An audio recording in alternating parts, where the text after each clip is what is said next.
was tired of my lady. We'd been together too long, like a worn-out recording of a favorite song.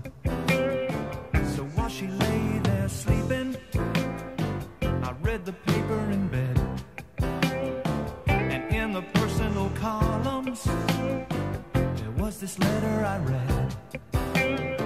If you like pina coladas and getting caught in the rain, if you're not into yoga, if you have half a brain, if you like making love at midnight in the dunes on the Cape, then I'm the love that you've looked for.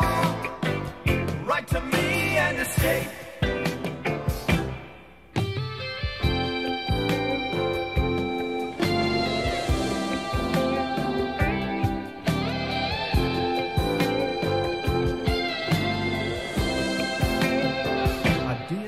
About my lady, I know that sounds kind of mean, but me and my old lady have fallen into the same old routine. So I wrote to the paper, took out a personal ad, and though I'm nobody's poet, I thought it wasn't half bad.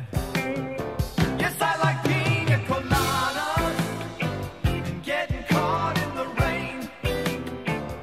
I'm not much into health food, I am into champagne.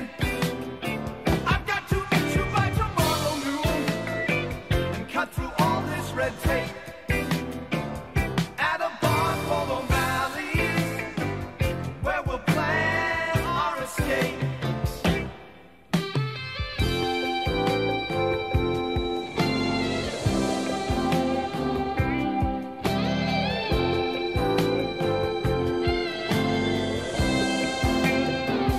So I waited with high hopes, and she walked in the place. I knew her smile in an instant, I knew the curve of her face. It was my own lovely lady, and she said, oh, it's you. Then we laughed for a moment, and I said, I never knew that you liked